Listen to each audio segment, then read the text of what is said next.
Hello everyone, I'm Tommy from Tommy's Reptiles. In this video, I will be showing you how I set up a poison dart frog enclosure from start to finish. So for this build, I got a small front opening Repti-Zoo enclosure. The first step of this process is to use spray foam to completely cover the background. I recommend using a rubber glove so you don't get any of the spray foam on your skin. For these builds, I always do one side at a time. I usually start with the back and then do each side.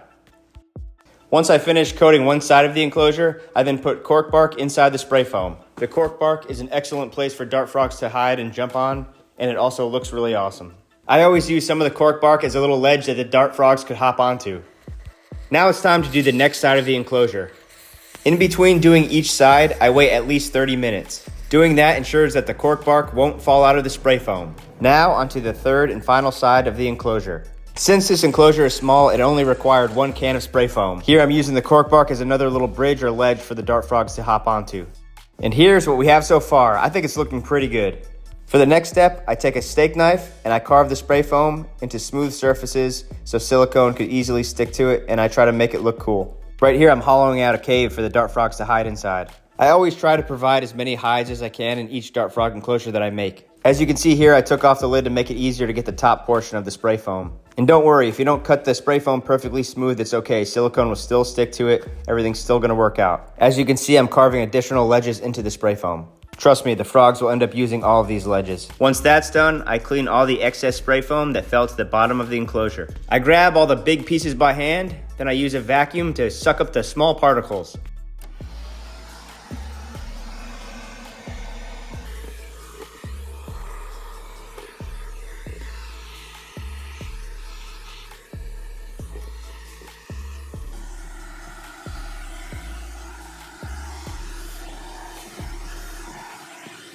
For the next step, I use rubber gloves, a silicone gun, silicone, and cocoa fiber.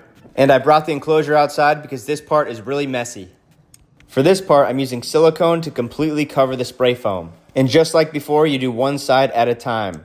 I really like to glob it on there because it's better to have more than less, and you'll see why. After globbing the silicone on the spray foam, I use a rubber glove to completely cover every crack and crevice with the silicone. And the next step is to sprinkle cocoa fiber all over the wet silicone. Again, you want to completely cover the silicone with cocoa fiber. The more, the better. And once I use a generous amount of cocoa fiber, I use a rubber glove and press it down right into the silicone. This ensures that the cocoa fiber is going to stay in the silicone once it dries. I let it dry for 30 minutes, then tip it over and shake off the excess cocoa fiber. Then I repeat the same step on the next side. You can see that it's so much easier to work with having the top screen off and having the front door open. And I made sure not to forget globbing some silicone inside of that little cave.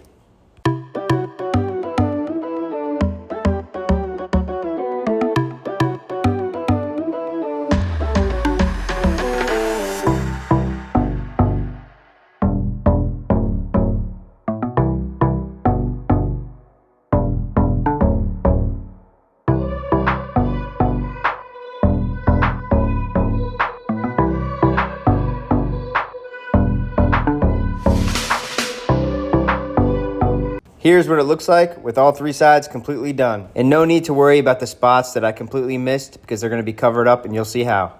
Now let's start making this enclosure fully bioactive. Here is an old enclosure I'm not using anymore, so I'm going to use some of the screen for the new build. This screen acts as a barrier between the soil and the media. Once I cut the screen off this enclosure, I then measured it and cut it to perfectly fit the new enclosure. To measure it, I just simply put it inside the enclosure and cut it to fit. I ended up cutting two pieces because I wanted them to overlap, so there's no chance of soil getting down into the media. And once I finished that, I started filling up the enclosure with the media. The first layer of media I'm using is lava rock. I got this at Home Depot for pretty cheap. For my dart frog enclosures, I like the media layer to be at least 1.5 to 2 inches high. I then use a second kind of media on top of the lava rock. These are clay balls. I've made enclosures using just lava rock. I've made enclosures using just clay balls. And this is the first time I'm using both. I think it's going to work out perfectly. It's very important to smooth this out and make it as level as possible, which is why I wanted to try using lava rock first and then the clay balls second, because I feel like the clay balls will fall into the gaps of the lava rock, making it easier to make it level. And here you can see I got it pretty level. So the next step is to put in your screen. You really want to get the screen to completely cover every section of this media. And here's a second layer of screen I used just to make sure that no soil falls inside of the media. You really want to make sure you get that screen in there to cover every part of the enclosure. As you can see, I got the screen pretty flat. Next, I'm taking apart my old enclosure, using the plants and even some of the soil for the new enclosure. I like to use some of the old soil from my last enclosure because it's already been established and it's already been running in a fully functional ecosystem. So I'm taking as much as I can out and putting it in this bucket. There's also probably some springtails and isopods in here that'll help be the cleanup crew. Next, I'm pouring in a little bit of cocoa fiber to freshen it up and also make it match the background. And lastly, I'm pouring in a little bit of ABG mix. Once I have all of that in the bucket, I use my hands and thoroughly mix it up. And once that's done, it's time to lay the substrate layer inside of the enclosure. I like to pile the substrate on the center of the screen and then work my way outward. That way, it reduces the risk of some of the substrate falling into the media layer. I make sure to have a good amount of substrate for the plants. And now it's time to start inserting the plants from the old enclosure into the new enclosure. I typically like to keep my plants toward the back of the enclosure so when the dart frogs come up to the front, it's easier to see them. It's going to take a few weeks for these plants to root down, so I kind of got to bury them a little bit so they don't get knocked over by the dart frogs. I'm currently ordering a few more small plants online, but for now, here's the third and final plant of this build. I always like at least one of my plants to have another color besides green to give it a little pop. And now I'm adding the leaf layer. It's really important to add leaves to a dart frog enclosure because in the wild, that's what they're always hopping around on, so it's probably the most comfortable thing for them. And since dart frogs come from the rainforest and require a high humidity, I'm going to cut out this plexiglass to put on top of the screen to hold the humidity inside the enclosure. Once I trace it out with a marker, I use a plexiglass cutting tool and I swipe it numerous times so it's easy to break off. The more swipes of the blade you do, the better off you're going to be when it comes to breaking it. Once you're done swiping it, put the glass over an edge and put all the pressure on the line that you just swiped and it should break easily. One good push, it snaps right off. Now it's time to make sure it fits. And it looks like it's a perfect fit. Awesome. I left a little bit of gap in the front and the back so the frogs get some oxygen. Now it's time to start doing some of the final touches to make this enclosure look super naturalistic. Here I'm adding a little bit of extra cork bark. Here I'm putting some sphagnum moss and some frog moss into a bowl, pouring some water in it to soak. It's important to let it soak in some water so it can absorb the moisture and keep their enclosure really damp. I think that the frog moss is one of the most important parts of this build because it makes the background look really natural, and you could also cover the spray foam that got missed in the process. You're not going to see any white spray foam at the end of this build. After that, I add sphagnum moss around the plants to keep them hydrated. It also helps the enclosure look more natural. Lastly, I'm going to give this enclosure a nice spray down to give all the plants a drink and to make this enclosure nice and damp. Now it's time for the most exciting part of this video, the unboxing.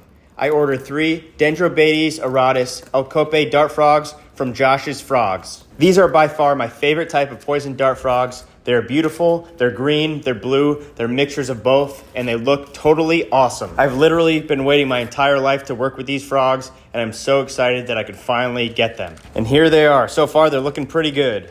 I really hope they all get here alive, and I think they will because Josh's Frogs is solid. I asked Josh's Frogs if at least one of them can be more bluish and then the other one's more greenish. Now it's time to put them in the enclosure and let's check out their coloration. Here's the first one. It looks pretty cool. Reminds me of mint chocolate chip green ice cream. I'm going to gently put this cup inside the enclosure and let him come out on his own accord. Let's check out what the next one looks like. I can't tell if this one's blue or green. It kind of looks like a mix of both, but either way, I think it's pretty awesome. Let's put him in the enclosure and see what the third and final one looks like. Let's get this guy to jump out. Oh, there he goes. Whoa, the third one. Did you see that? It looks kind of blue. That's awesome. I think he's like a light blue color. I will now leave you guys with some footage of my new poison dart frogs.